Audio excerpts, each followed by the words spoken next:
Eu sou Lenir Nunes, da LN Carreira, e nós estamos aqui para te entregar o melhor conteúdo, para alavancar, para potencializar e te encorajar a encontrar o melhor caminho para você colocar amor no mundo através dos seus talentos, seja no negócio, seja no emprego, e aproveitar aí o melhor de Deus para gente enquanto profissionais.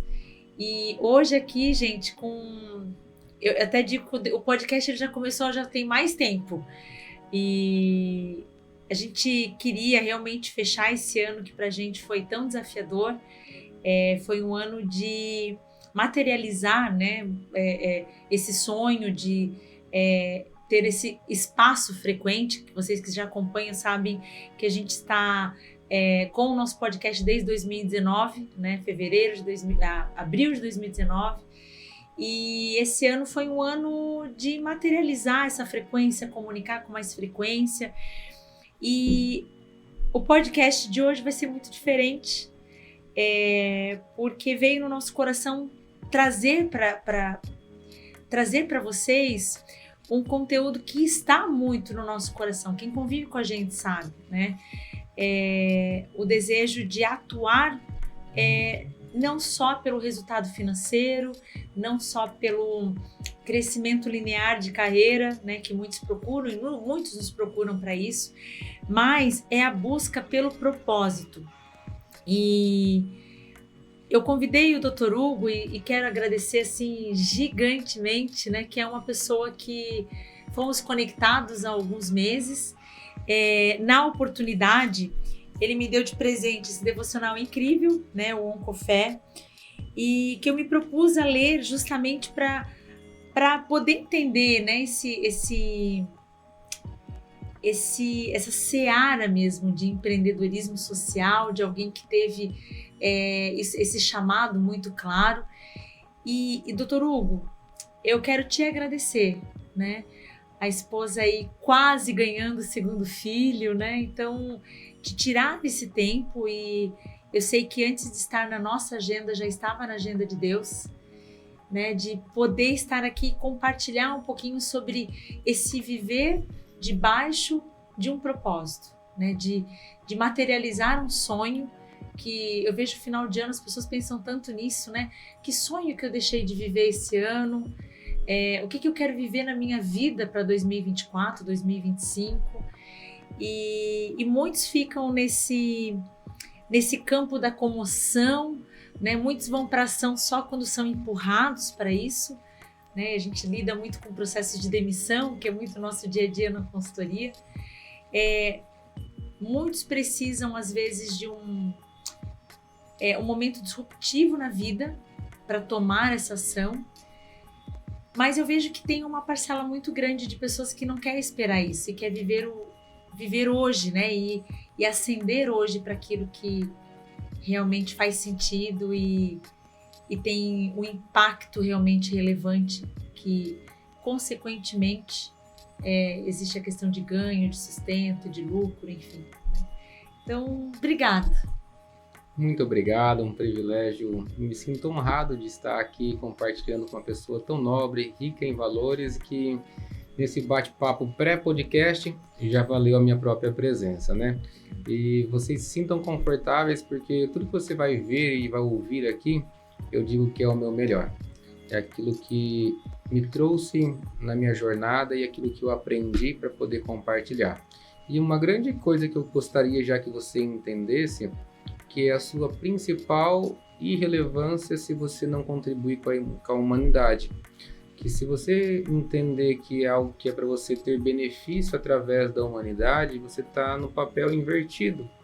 Então, você é muito insignificante se você acabar não contribuindo com a humanidade ao ponto de não ser memorável sobre a sua própria jornada.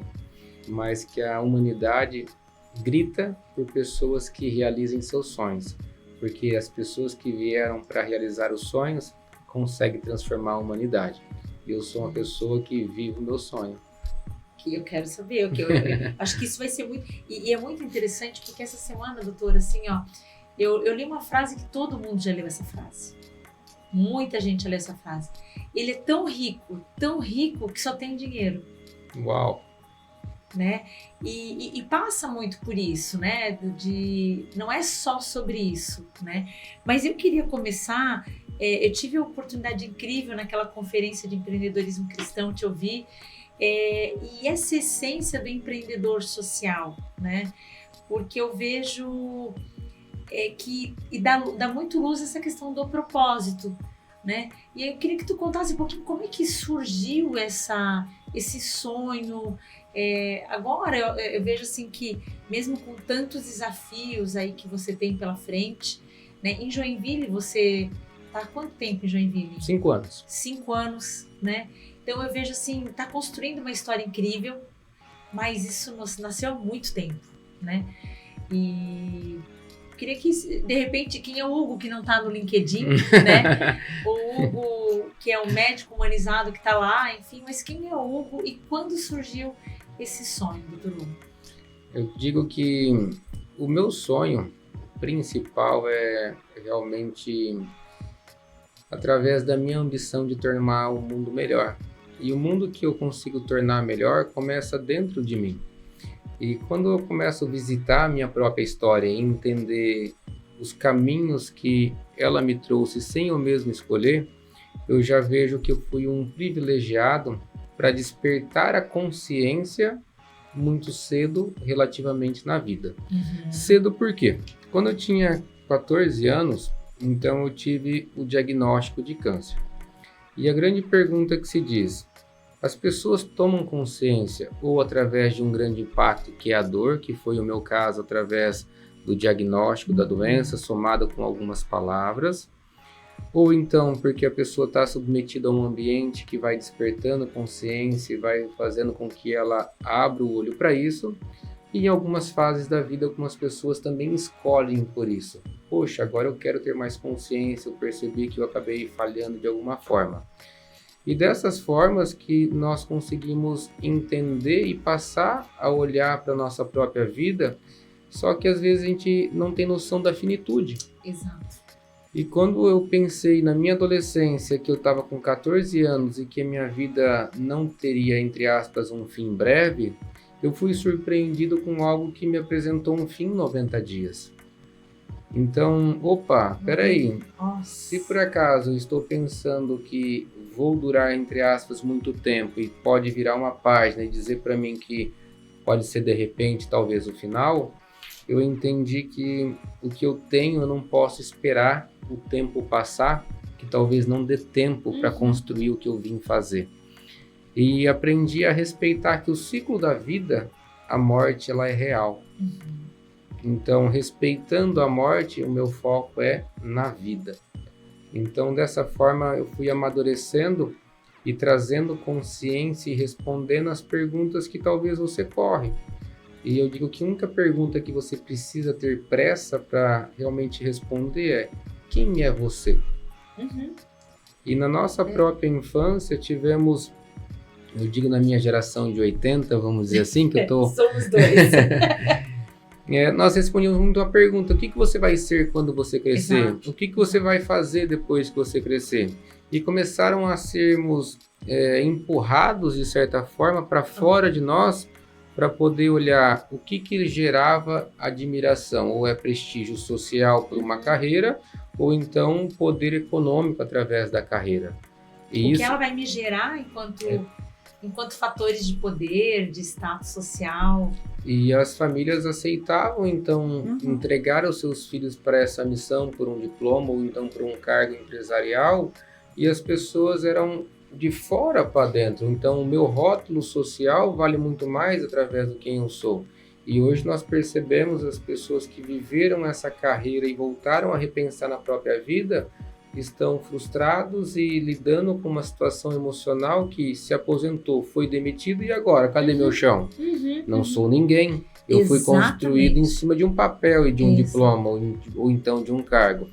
Então essa pergunta, quem eu sou, traz para a gente a raiz e justamente a nutrição para onde eu vou e qual o caminho eu devo para construir. Então, entendendo esse contexto que foi o momento que eu adoeci, eu comecei então a aprofundar para saber um pouco mais da doença, onde eu acabei... Ali com 13 anos? 14 anos. 14 anos. Com 14 anos. Já tinha esse nível de consciência, assim, de... Começou a despertar. Sim. E eu digo que esse despertar de consciência fez com que, como se fosse um consultório aqui, ao invés de eu ir receber as informações por parte médica, técnicas e absorver e praticar, eu questionava como que era a vida dela, o que ela fazia, como que era a rotina, como que era para estudar. E essas curiosidades me trouxeram para o caminho que eu gostaria realmente de me realizar como médico. E o legal que eu percebia, poxa, eu estou no caminho. Toda vez que eu frequentava o hospital, os olhares dos pais, das mães, dos pacientes tinham uma admiração por mim e eu achava que era simplesmente porque eu venci o câncer, entre aspas, como o pessoal fala, poxa, é melhor ou pior, segundo foi curado ou não foi curado. Mas não, isso é uma superficialidade, porque nós não estamos lutando contra a doença, nós estamos realmente para viver a vida. E eu via que essas pessoas estavam buscando em mim algumas respostas, que era como é que ele consegue viver através do diagnóstico, com a insegurança talvez de voltar à doença, a incerteza de um futuro, e esse menino é alegre, feliz e faz as coisas acontecerem. Porque isso alimentava neles justamente a vida que estava em falta. E essa porção que eu poderia oferecer, entendi que esse caminho de ser humano é o que realmente me conecta com eles. E daí foi a questão da faculdade, depois da faculdade comecei a mergulhar, que eu falo, entrando na porta de um hospital para ser paciente, depois indo em todos os bastidores, conhecendo a parte que é médica, de gestão e realmente macro do ecossistema de saúde, e saindo pela mesma porta, entendendo que o hospital, hoje no modelo atual, ele é construído para tratar as doenças, mas ele ainda está engatinhando para poder tratar o ser humano. E o que me traz justamente para a área da saúde é mudar o conceito que não somos criados ou então conectados por um produto que é a doença. Sim. Nós somos conectados porque somos humanos. Então, antes de tratar ou prescrever algo, eu preciso conhecer com quem eu estou lidando. Então, essa questão é o que me desperta mesmo para poder caminhar com o empreendedorismo social, que hoje, através do Instituto Oliveira... Que já existe há quanto tempo? Há 1 ano e 4 meses. Nossa! 1 ano e 4 meses. Quanta coisa que já foi feito, né, doutor? Uau, né? Eu digo, olha só quanto nós somos potentes para criar e transformar a realidade com o caminhar com disciplina, persistência, coerência e principalmente com uma direção de Deus. E uma coisa assim que me tocou muito, né, quando a gente teve a oportunidade de conversar, o propósito da conversa era uma e eu fui a maior beneficiada naquela conversa, né?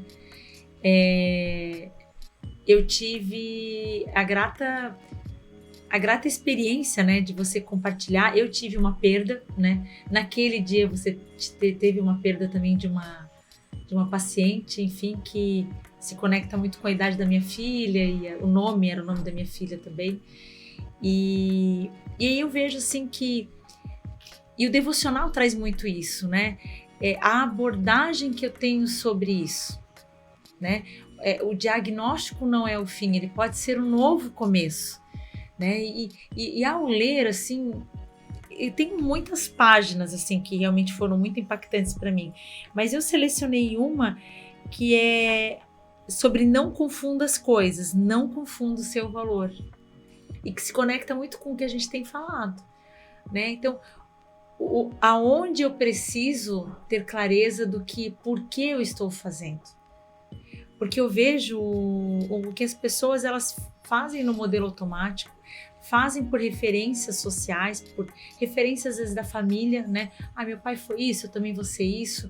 Eu já tive profissionais que falaram assim, Lenir, você conversa com meu filho, você faz aconselhamento com meu filho, porque ele quer ser médico, mas eu e o pai dele estamos na área jurídica, a gente tem um escritório e tá tudo pronto, e como é que ele quer ser médico? Eu quero formatar ele assim, você consegue formatar Exato, pra mim? Eu falei assim, mas peraí, né? O meu papel é despertar no outro, que é a essência, Óbvio que trazer alguns insights com o mercado, com possibilidades, mas é a essência, não posso mudar. Mas parte muito por eu ter clareza de, né, olhar e ressignificar esse momento. Então eu percebi assim que o teu papel através do Instituto, que é trabalhar, obviamente, um processo de não sei se de cura, mas o de viver melhor, né? Viver melhor aquele processo ali, mais humanizado, e num contexto aí de família, eu vi muito isso, assim, né? Isso pode ser um novo... Eu li isso, assim, como marca d'água, assim, no devocional, sabe? Esse teu momento pode ser um novo começo. Faz sentido isso? Isso está por trás também do teu sonho de materializar isso através do Instituto, Hugo? O Instituto, ele tem muito claro, eu digo que é despertar em cada ser humano justamente o que ele veio fazer, que é o seu próprio sonho, né? E é o momento que ele está tão vulnerável que ele permite ser verdadeiro, onde por mais que tenha ou então um rótulo social, poder aquisitivo, e ele não é nada. Onde ele tem um personagem que ele construiu de realmente ter uma fortaleza para lidar com o contexto que ele já está habituado, ele acaba se inserindo numa situação que ele perdeu o controle. Perdeu o controle, muitos dizem que perdeu o chão, que deu um blackout, nocauteou, e realmente é um reset. É um momento que você passa a repensar tudo na vida, eu digo tudo mesmo, você entra em um turbilhão de questionamentos, o que eu fiz, por que eu, igual até eu me questionava, se tem 1 em 1 milhão que pode ter câncer, por que eu então fui o presenteado? E eu digo hoje presenteado porque meu nível de consciência traz, porque senão não teria condições plenas de ter a consciência que eu tenho hoje. E ressignificar isso, né? E eu digo que todas as vezes que a doença ou então um contexto que acontece na sua vida que, entre aspas, a vida te para, é porque você foi desatento ao ponto de não parar enquanto ela te pedia pausa. Então ela te coloca num pit stop para você refletir e reajustar a rota. E às vezes essa rota, eu digo que se for um jet ski, você faz uma curva rápida e faz a rota retomar e seguir o caminho. Mas se for um Titanic. Exato, mas se a gente tiver mesmo um navio, essa rota vai sutil se reajustando. E quanto mais o ser humano perde o controle, mais ele fica, de certa forma, inseguro. E entrando um pouco na espiritualidade aqui, eu acho que nós estamos vivendo num momento que é fantástico mesmo, que a humanidade se perdeu e Deus está colocando ela realmente no eixo novamente. Ao ponto que a tecnologia está se desenvolvendo tão rápido com o mundo da 5.0, 6.0 que vem daqui a pouco, que a tecnologia está cuidando das coisas e removendo o ser humano do lugar inadequado para que nós possamos voltar a olhar olhos nos olhos e cuidar do ser humano. Porque nunca uma tecnologia vai conseguir substituir essa interação humana e a empatia assertiva de te entregar aquilo que realmente pode ser a ferramenta ou então ser realmente a porta que você precisa para sair desse porão. E eu digo que muitas pessoas, tem uma fala que acho muito fantástica, que é um momento de liberdade no diagnóstico. Porque você viveu escravo de muitas circunstâncias e situações que a hora que você percebeu que estava morto e passou a viver, você se assusta com a vida. Então, um grande susto que as pessoas têm é o oposto, não é que elas acham que elas vão morrer. Eu não entendi essa parte da liberdade do diagnóstico. Da liberdade, porque até o momento você estava seguindo a tua vida convencional dentro do seu próprio controle. Só que era uma prisão onde você estava realmente seguindo um fluxo automático. E a hora que você entra em choque, você abriu uma caixa chamada vida. Entendi. E aí a hora que eles acham que vão morrer, porque eles estão tão aprisionados que eles não despertaram ainda para o real sentido que a vida começou. A vida começou a ter um novo sentido, a vida começou a te dar a rota. E aí você tira a venda dos seus olhos que eram para aquilo que você lutava, para poder lutar por si. Para você realmente nutrir algo que é interno, os seus desejos, suas virtudes, as suas qualidades serem afloradas E aí você fala, poxa, realmente isso me assusta, porque eu estava acostumado a viver nos limites humanos e agora eu tenho realmente a minha vida humana como prioridade. E é tão interessante, né? Eu tava, quando eu viajo, né, pontualmente para visitar alguns clientes, eu vou pro meu quarto secreto, que é o carro. Né? Ah, que legal. E porque durante muito tempo eu viajava muito, né? Então era uma média de 2.000 quilômetros por mês. Uau! Né? Então, e sempre tive isso, né? E eu brinco que agora o sinal de celular tá muito bom, mas tinha uma época que era muito ruim. Chegava um trecho de Araquari de sol lá na frente. Era né? uma solitude, né? E eu aproveitava, porque aí era o meu momento, né?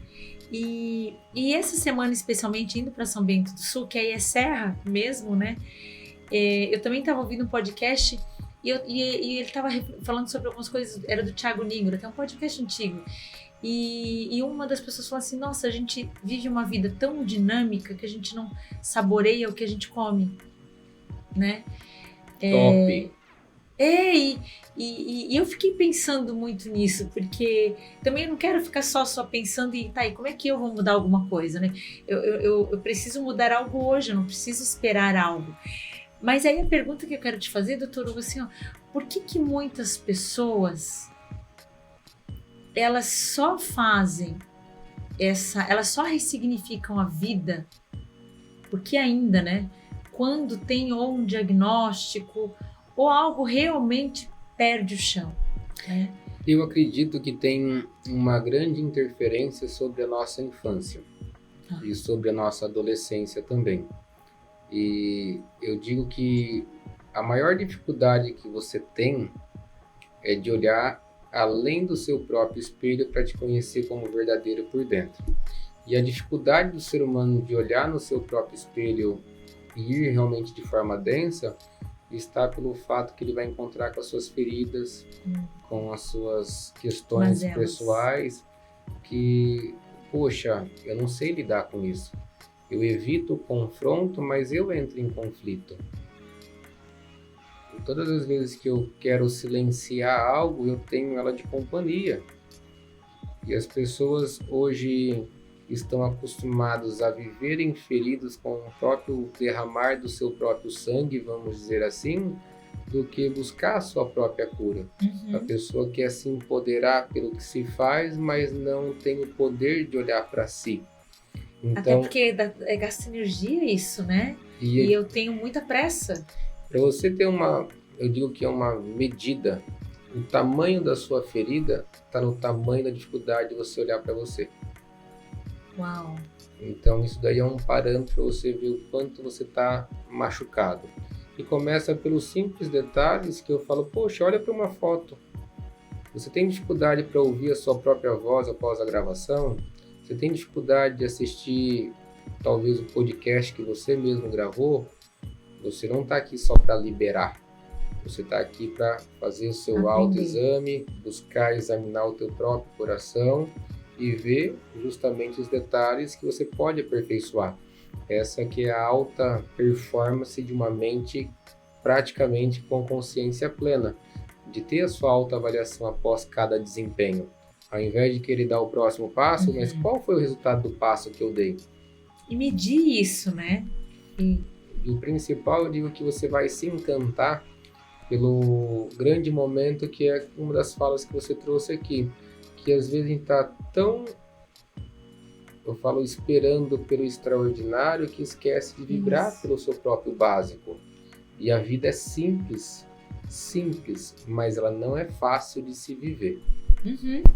A facilidade está justamente em você gerenciar suas emoções, lidando com as pessoas que estão ali, de certa forma, entregando para você, ou então é a cura, ou então a sua própria ferida. Alguém vai entregar alguma coisa. Só que devolver e usar o filtro para saber o que é seu e o que não é seu. Exato. Então, essa questão de trazer o eu é justamente aquilo que permite avançar na vida, que são poucas pessoas que têm coragem de fazer isso. E eu digo que a maior punição que você tem sobre si é ter uma identidade falsa e viver ela. ao ponto de não ter vivido a sua própria vida durante a sua própria jornada. Uau! E é interessante porque quando elas se enxergam, e aí não tem outro jeito, né? Eu preciso lidar com isso, né? Parece tão dolorido, como eu vejo que as pessoas não veem virtude nisso, né?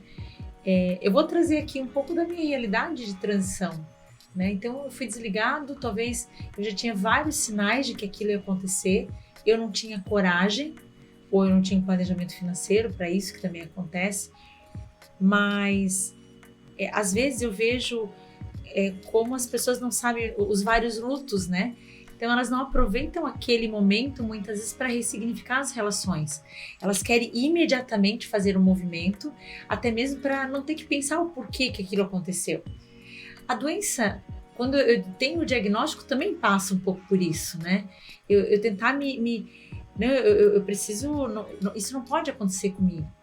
Eu acho que eu nunca compartilhei isso, mas eu tive, quando minha mãe estava no processo do câncer, já estava no penúltimo ano de vida, né? Que ela ficou 4 anos nesse desafio. Eu nunca vi, doutor Hugo, ela se queixar da doença. Ela sempre queria dizer assim, tá, e pra quê? Né? O que eu faço agora com isso? E dá tema para um outro podcast, né? Mas eu tive um diagnóstico, tive que fazer uma biópsia, e foram 2 diagnósticos na mesma semana, uma possibilidade de um câncer de mama, e eu tinha ido fazer o check-up e meu médico disse assim, eu acho que tu tá com tumor na hipófise também. Depois fui entender que era prolactina, enfim, mas ele usou a palavra que foram as 2 na mesma semana.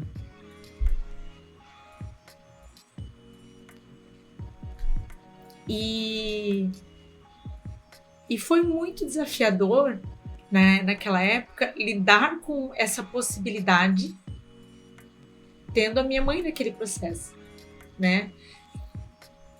E eu lembro que eu saí eu ia voltar para o escritório e chorava muito mesmo, tava de óculos de sol e não tava sol. E eu atravessei a rua para pegar meu carro no estacionamento e um rapaz, ele atravessou sentido contrário e daqui a pouco ele voltou. E aí na hora eu pensei assim, ó, acho que eu vou ser assaltada. Eu tive essa sensação. Mas aquilo pra mim pouco importava naquele momento. Realmente assim. E eu lembro que o rapaz me parou, eu lembro que tava com um rapaz assim de 23, 25 anos, novo, com uma sacola embaixo do braço. E ele falou assim, eu não te conheço, não sei quem tu é, mas essa dor que tu tá sentindo é pro Senhor provar que Ele te ama.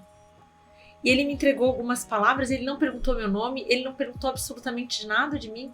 Ele falou pra mim algumas coisas em 30 segundos e ele virou as costas e foi embora. E naquele momento eu entendi assim que era um deserto, talvez até pequeno, mas era para revisitar alguns significados, né? E eu tive a oportunidade de ressignificar. O senhor consegue enxergar isso? Eu sei que talvez o seu dia a dia acaba sendo mais com crianças, né? Mas a família acaba sendo impactada nisso também, porque a família adoece, né? Sim, o ambiente, o núcleo, né? Deixa eu entrar, eu falo em um assunto de cuidado e de amor sobre você. Eu digo, quando você olha agora para a história do final da tua mãe, o sentimento, então o pensamento que você tem é que você perdeu ela para a doença? Não, eu acho que eu já ressignifiquei isso, não. Como que você olha o final da vida da sua mãe? Eu vejo que está em Timóteo, combati o bom combate e guardei a fé. Que esse é o real sentido, que tem um livro que é do Sinek Simon, que ele traz uma das coisas que é qual que é o porquê da nossa existência, pergunte o porquê, ou então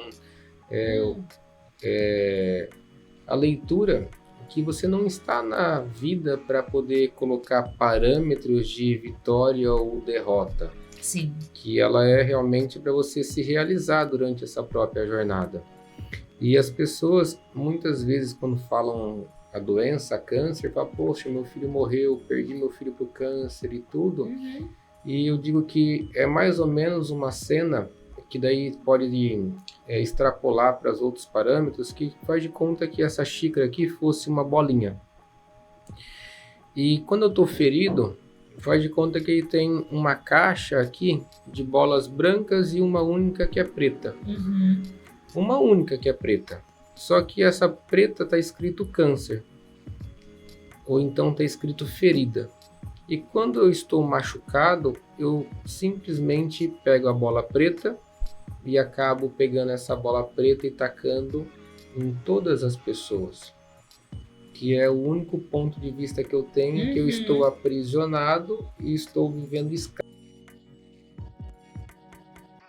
De olhar para a história vivida com seus filhos, ou então com a sua mãe, ou então com o marido, com a esposa, porque justamente o que traz as pérolas da vida são as memórias e os momentos inesquecíveis e incríveis que viveram, que faz com que ela se mantenha viva com você até o momento. Eu digo que quando tem uma morte, você deixa de ter futuro com essa pessoa.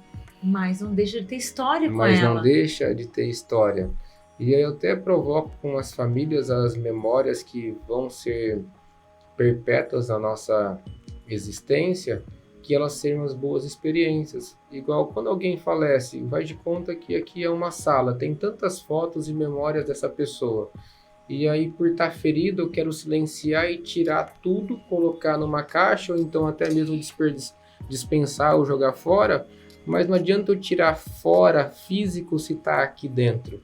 Então, que tal você manter, e todas as vezes que você olhar e tiver essa memória, você lembrar da viagem que vocês fizeram, do jantar que vocês comemoraram, celebraram, porque a vida é justamente uma celebração. Eu digo que não precisa esperar o céu de futuro, você nasceu para viver o céu na Terra. Então, não procure dores, ou então provoque dores para você ser escravos dela.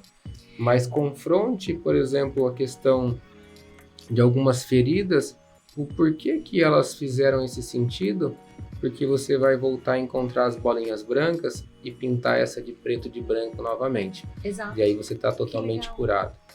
E é engraçado, porque assim, o lidar com isso, né? O lidar com essas dores, não quer dizer que a gente não se revolte, que essas perguntas de por que minha mãe, né? Eu lembro assim que quando a gente postou mesmo que ela faleceu, nossa, eu fiz questão de ler todas as mensagens e teve algumas pessoas, nossa, tanta gente ruim, né? Mas não é esse olhar, eu acho que entender assim, e aí eu acho que entra muito no que eu acredito, que é a questão de legado. Isso aí. Porque quando eu tenho claro o meu propósito, por isso que eu creio assim que foi um tempo, foi um processo, foi um presente pra gente. Né? Foi um presente, as coisas que a gente talvez acelerou ali para vivenciar com ela, enfim. Mas eu acho que não é o que a gente sente, é o que a gente faz com isso. Né? E eu vejo que algumas pessoas não saem disso e aí não vivem essa plenitude. Eu só quero complementar para você que está assistindo, não pense que a cura muitas vezes é de um dia para a noite, de forma prática. Muitas vezes é como se for uma faculdade, você precisa de tempo para poder entrar num processo e conseguir a sua própria cura. Então respeite, eu falo que nós temos a tecnologia que está a jato, mas o ser humano tem o seu próprio tempo. Exato. Então, se demorar 1 mês, 1 ano, 2 anos, 3 anos, 5 anos, independente do tempo, continue o processo e vai desfrutando. Não fique paralisado com essa bolinha no bolso, porque isso daí vai fazer com que você não volte a ter a plenitude da própria vida. Vai ter as histórias de lamentações do que o privilégio e o orgulho das celebrações.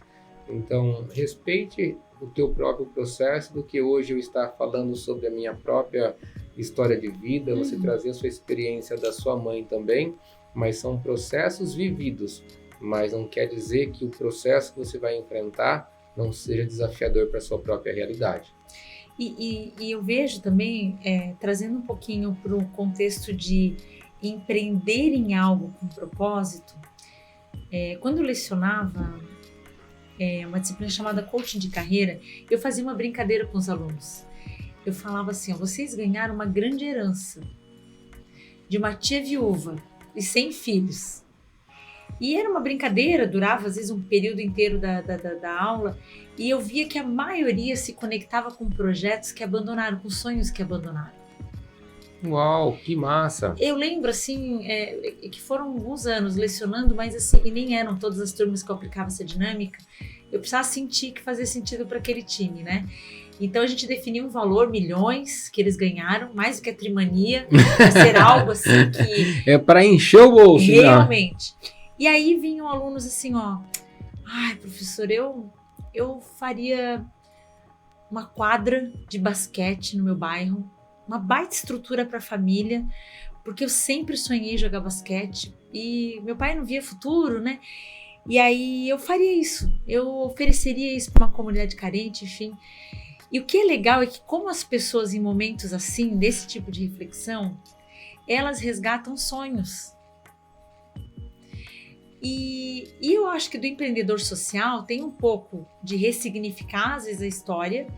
Alguns são corajosos em construir algo que acreditam sem ter vivido uma miséria. Uma percepção, né? Mesmo de mundo diferente. De mundo, exato. Porque acontece, eu me conecto com algo que eu vejo assim, eu vou brigar por essa causa do autismo ou do síndrome de Down, porque eu passo por isso, né?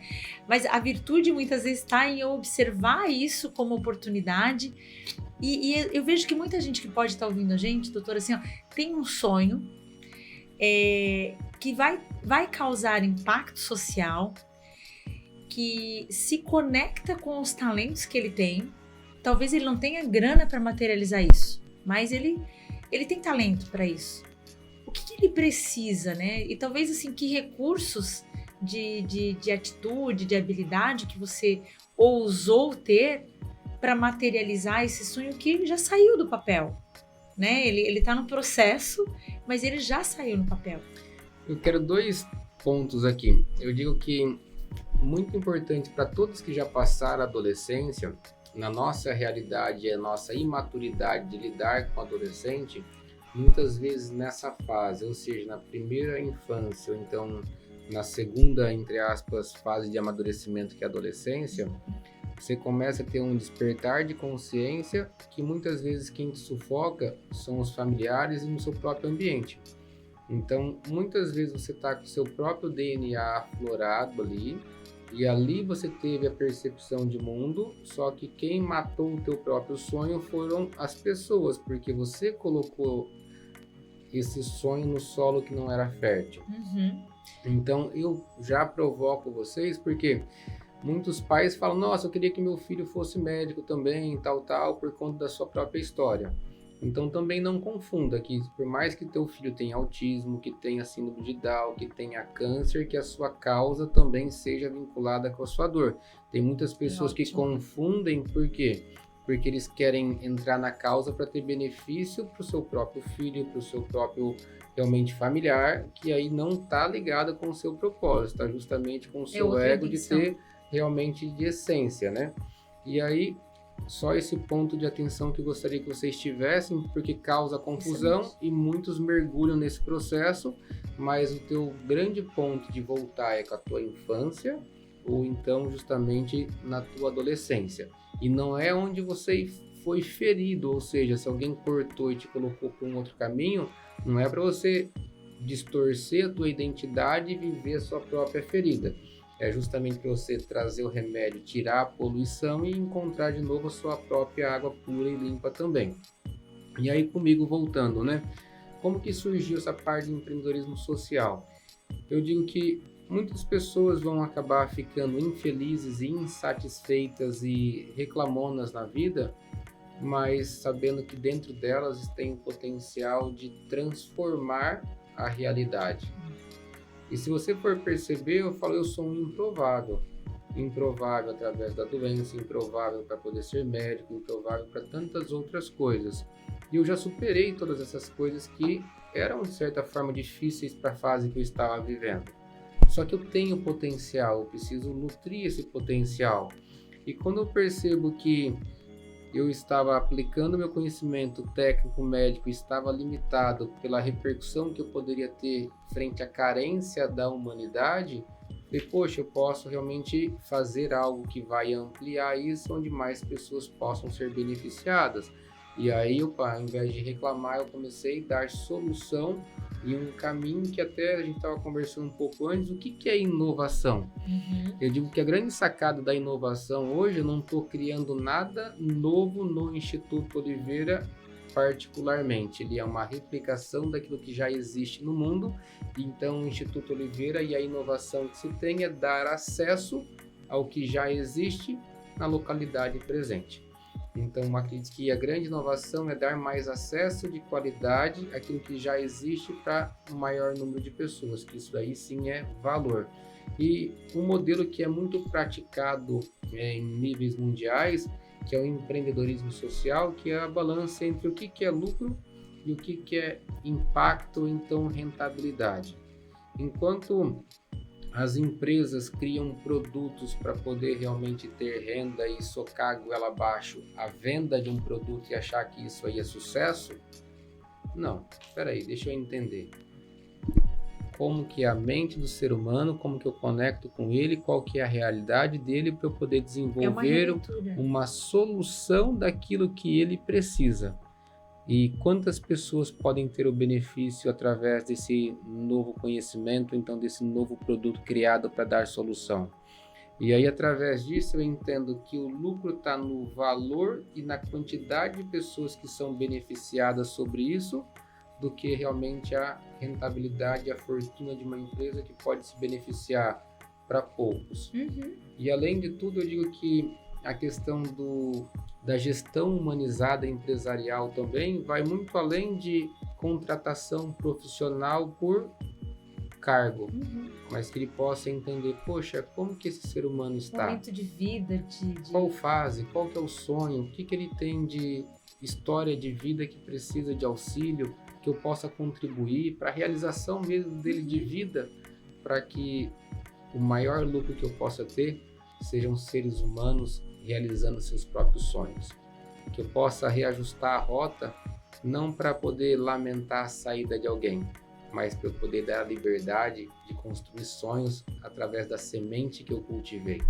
Então isso eu digo que é o grande impacto, que eu falo que se a gente equilibrar, eu falo empresas que têm um modelo que realmente seja humano e que possam contribuir para dar sustentabilidade para projetos que ampliam o acesso para mais pessoas, devem estar balanceados para que sim, isso sim, um ecossistema mundial traga realmente uma conexão, onde as fronteiras deixam de existir, porque todos nós somos iguais. Não quer dizer que nós brasileiros somos diferentes daqueles que são de outros continentes. E não quer dizer, eu acho que assim, eu vejo assim, eu lendo um pouco sobre empreendedorismo cristão, que é social, que é algo que eu me conecto muito, né? Eu gosto muito, e eu vejo assim que surgiu lá na década de 70, com inúmeras ações, mas assim, as pessoas pensam no empreendedorismo social como não posso dar lucro. E não é sobre isso, né? O lucro, ele vai acontecer, mas ele vai acontecer amparado numa cadeia de valor. Isso aí. Né? Eu lembro, assim, alguns colegas que foram pro lado do empreendedorismo social. Nossa, vamos ter que trazer essa pauta para cá, gente. Vamos pro cristão também. Chamar o Léo aqui. Mas eu sempre quis fazer isso, mas assim, eu não quero ser pobre. Eu falei, não... E aí a gente vai chamando algumas pessoas e olha aqui fulano, olha aqui ciclano. E se tá na tua essência, né? A estrutura é mesmo, é um plano de negócios, é materializar isso, entendendo que o lucro ele vai acontecer, mas ele não é o primeiro propósito, mas ele está lá. Eu digo que também não tem como ser utópico de ficar se aventurando, vamos dizer, achando que a questão econômica não é necessária e que não é essencial. Claro que é. Eu digo que a economia ela serve para dar sustentabilidade para a qualidade que você precisa, mas ela não pode ser o teto daquilo que necessita. Ótimo. E aí isso traz através do projeto social que ele tem de base, de essência, a qualidade. Não é de qualquer jeito. E aí é excelência e qualidade. O que o outro precisa? Qual que é a necessidade realmente real dele? Para poder encontrar o meio para proporcionar justamente aquilo que ele necessita. E não o que a questão econômica dele possa limitar. Eu digo, tem diferença de valor de um filho de alguém que tem renda e quem não tem renda? Para um pai, para uma mãe, o filho continua sendo filho. Porém, se eu tiver condição, eu recebo um tratamento, e se eu não tiver condição, então eu sou fadado a um desfecho negativo. Então, o projeto que é do empreendedorismo social é para trazer igualdade, diminuir. Eu falo que nenhum produto pode ser criado para aumentar a desigualdade. O produto realmente é dar solução para que a humanidade se torne mais igualitária e que todos nós possamos ser vistos conforme nós precisamos, não qual nós desejamos. Quantas coisas a gente tem, eu falo agora de questão sobre o que é minimalismo. Qual que é a sua necessidade básica? Quer entender realmente a sua necessidade básica? Quando talvez você estiver nos seus momentos de reflexão de vida, você vai precisar de um beijo, de um abraço, de um toque, de um presente carinhoso e de uns bons ouvidos. O resto vai ficar. E essas reflexões eu acho que partem muito por... E eu acho que essa é uma reflexão que para eu materializar, eu tenho que me conectar comigo. Sim. Porque é tão confortável, e eu vejo pela maioria, né? O que tá na moda? Vou fazer o que tá na moda. E tá todo mundo indo por esse caminho. E a gente vê... Eu lembro que tinha uma época assim que não existia engenheiro, né? Porque tinha uma época que se falava que filha, casar com engenheiro, tu vai ficar pobre, engenheiro não tem emprego. Faltava engenheiro no mercado. Então, as pessoas elas vão tão numa tendência e não olham para dentro, né? Eu vejo assim... pesquisas, né? Fórum Econômico Mundial, as principais carreiras em 2030 nem existiram ainda. Por quê? Porque elas vão existir a partir de aptidões das pessoas olharem para dentro. Eu acho muito massa isso que você traz, e é uma coisa que eu digo que nós temos que aprender a lidar, e nós estamos vendo a geração da insegurança porque perderam seu próprio controle na velocidade que as coisas vêm acontecendo. E a grande pergunta é, como que eu consigo antecipar o meu futuro? Como que eu posso estar correto, na verdade, no futuro do amanhã? Como que vai ser, então, a minha vida em 2030, 2035, 40, 50? Eu falo, não procure essa resposta em nenhum ser humano e nem em tendências de mercado. Exatamente. Procure em Deus. Exato. Fala, Deus, o que você deseja de mim? Que eu quero ser obediente e seguir o seu plano na minha vida. É Ele que vai dizer como vai ser o seu próprio futuro. Mas se você estiver movimentando pela política, pelo clima... não tem jeito. Ou então tendência, agora é a revolução que vai vir de alguma forma para a questão de mercado, então agora é bom ser médico. Você vai ficar em tantas fases de mudança, mas você não vai ter realmente vivido a sua própria vida, que é a essência. Então, antecipar o futuro é ter a obediência que eu falo de quem sabe, conhece de onde você veio e para onde você vai também. Todas as páginas da sua vida já está escrita e ele já sabe todos os seus percalços também. Então vai para o colo e pega abrigo do que sair na tempestade, na aventura de querer fazer do seu próprio jeito. E uma coisa bem importante, Hugo, essa semana eu falava com umas duas pessoas sobre o mesmo assunto, frustração, né? E eu vejo que, na verdade, a frustração é o Waze de Deus ali, né? Ele tentando reorganizar a tua rota. Né? Então, entender assim, acontece, né? Uma agenda foi cancelada, uma expectativa de um evento foi cancelado, e na semana passada, especialmente, tinha um evento, e com filhos a gente define, né? Eu tenho que sair com propósito de casa, né? E esse plano já, né? Muito plano, não, tem que valer muito a pena, porque quando é à noite, né? Eu tô tirando o tempo delas, da minha família, né? E eu olhei pro espelho e eu falei assim, ó, Senhor, por que eu tenho que ir nesse evento? né? Eu ia caminhando, porque era perto de casa, e antes do jantar, ele já tinha respondido e eu disse, beleza, eu vou jantar e vou embora, né? Mas a gente esperar esses discernimentos, né?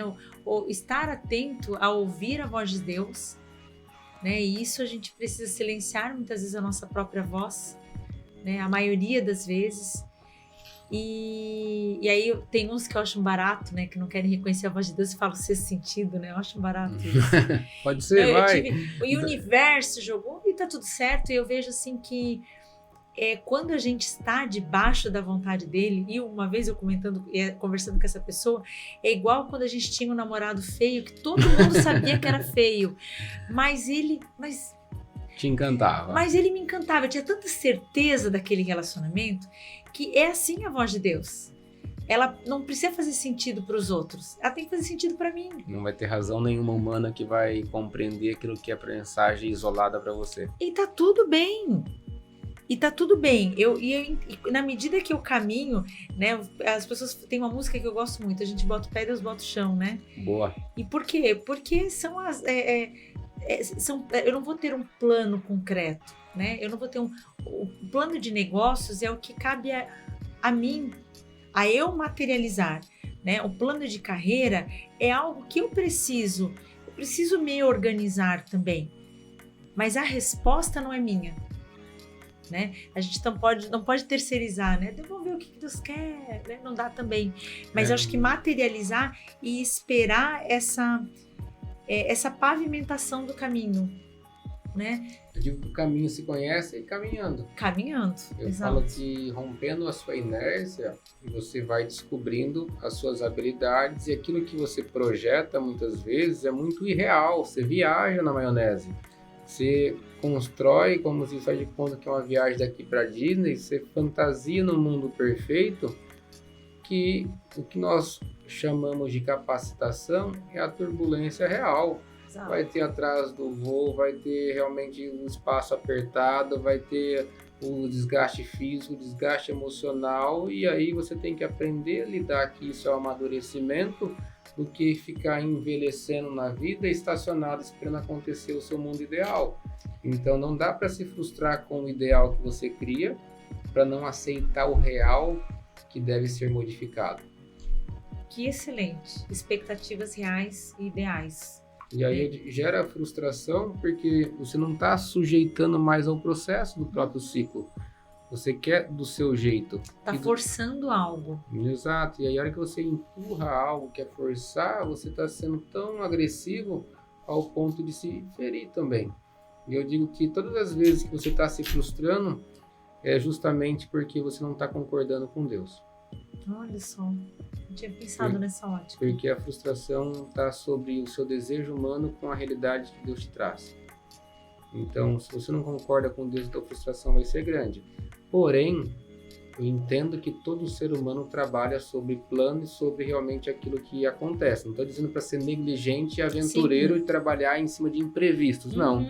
Faça o seu plano, mas aceite a realidade como um contexto para ser superado. Exato.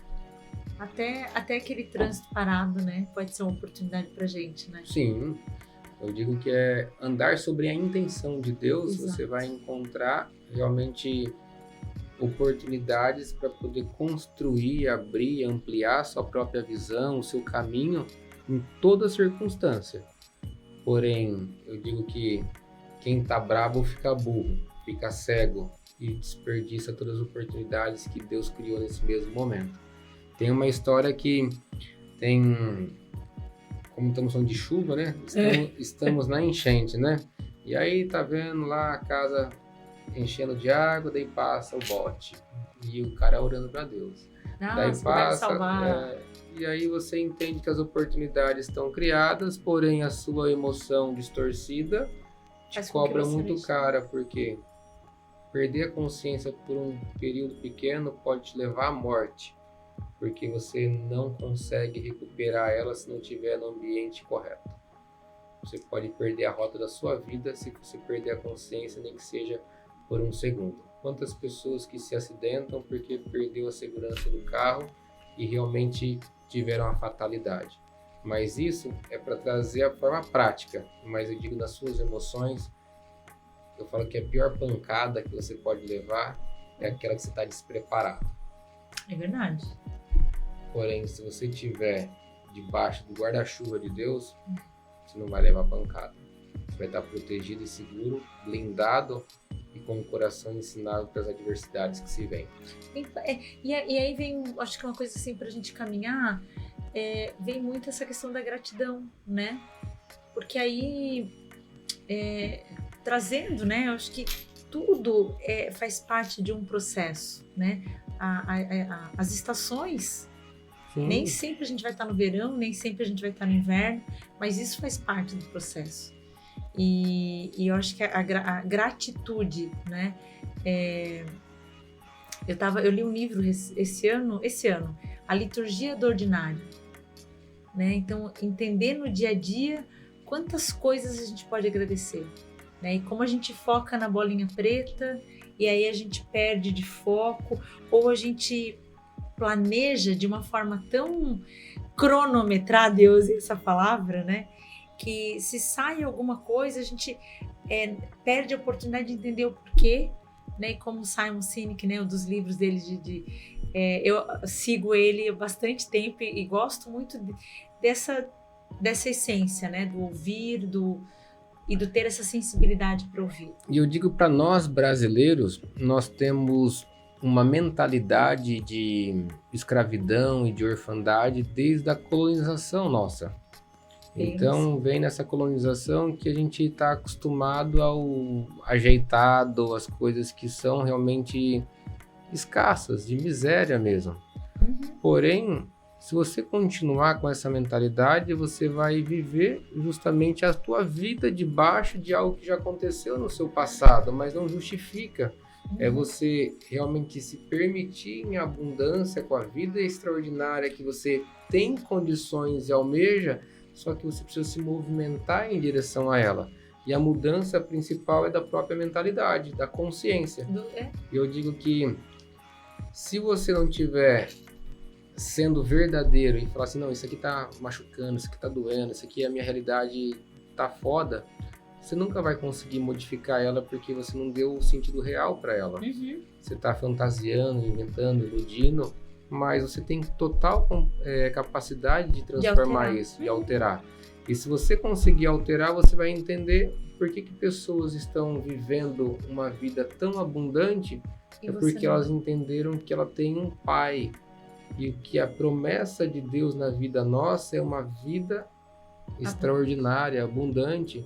E se você tiver às vezes ainda ligado com as relações humanas que são limitadas, você vai ficar ainda vivendo sob o teto de alguém que te orienta.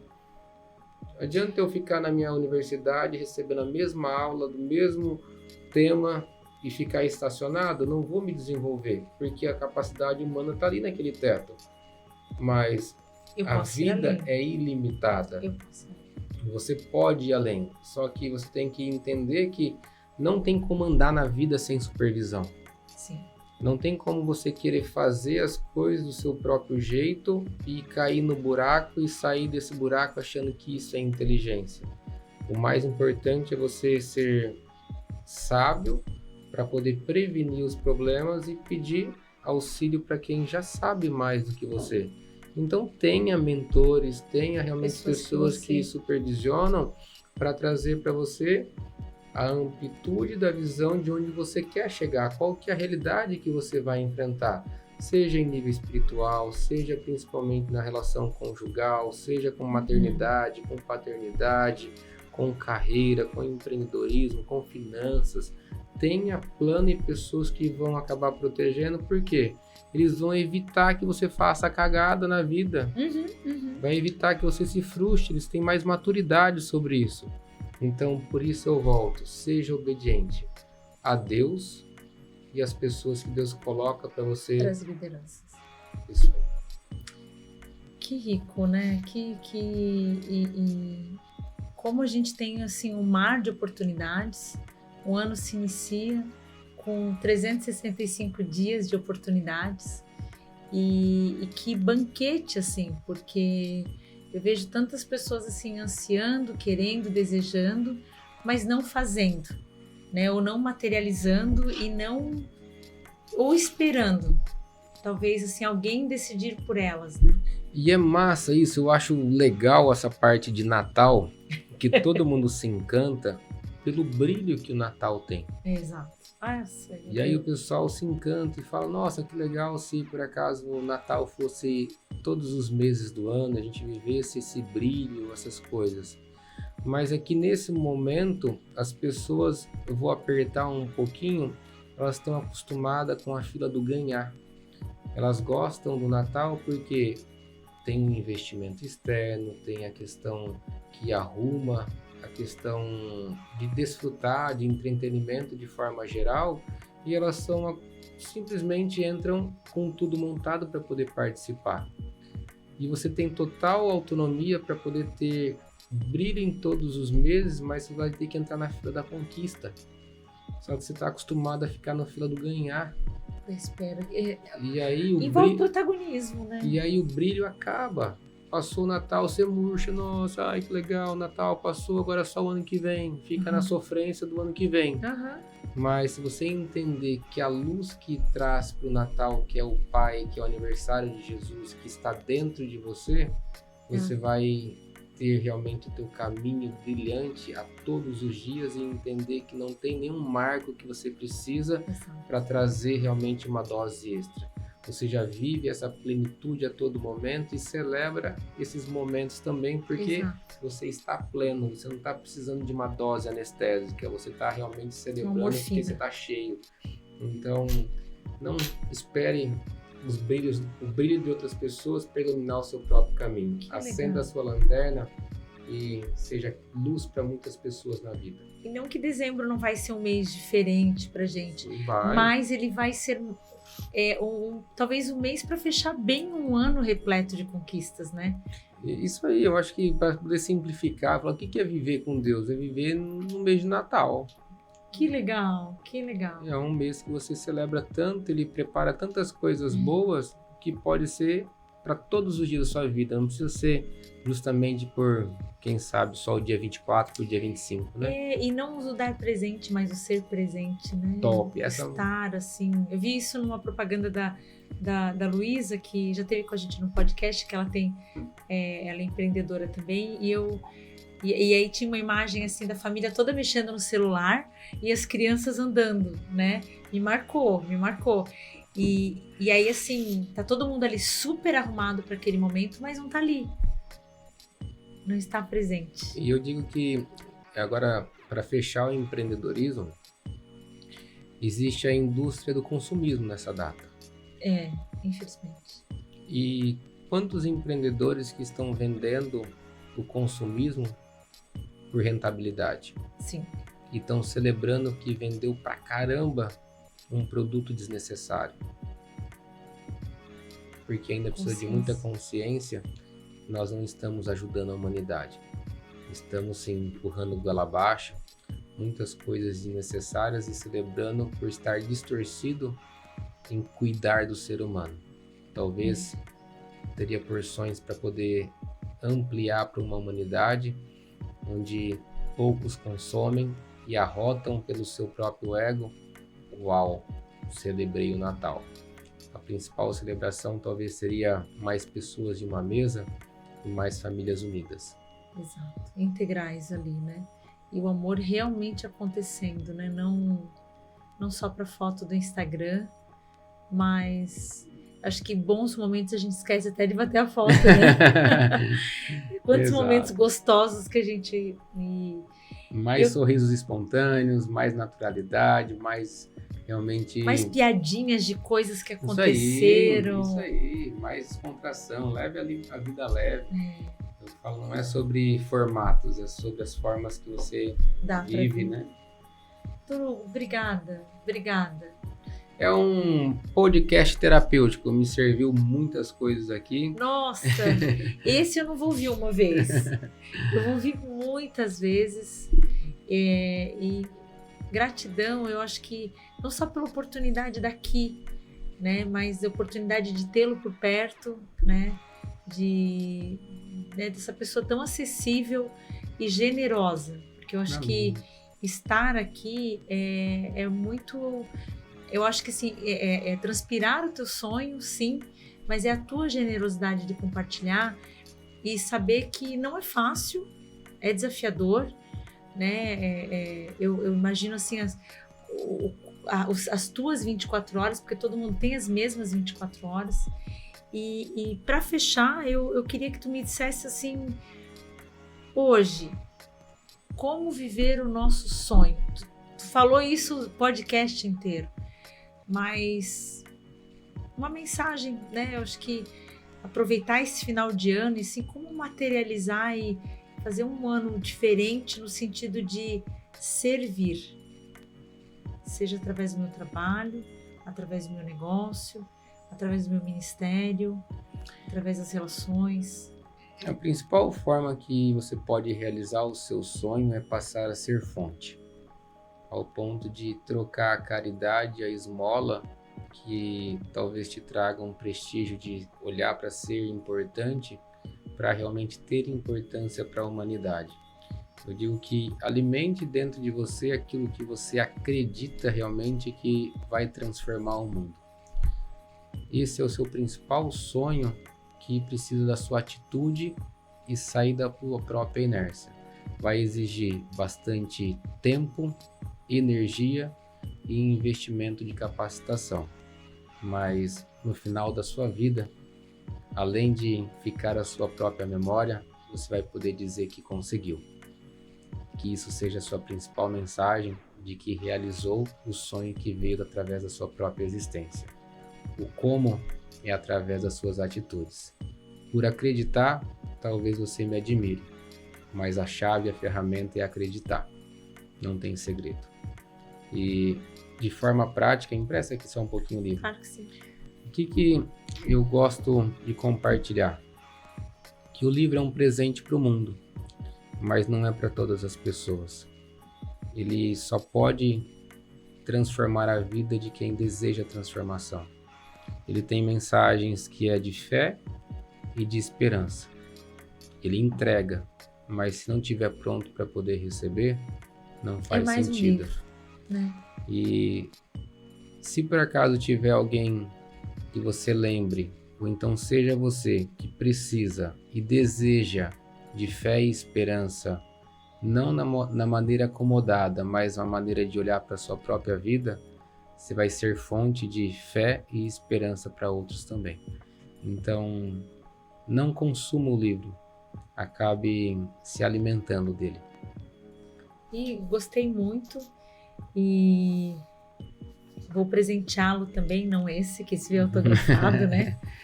Mas realmente vale a leitura, vale compartilhar a leitura, né? Não é nem só pra gente. Obrigada.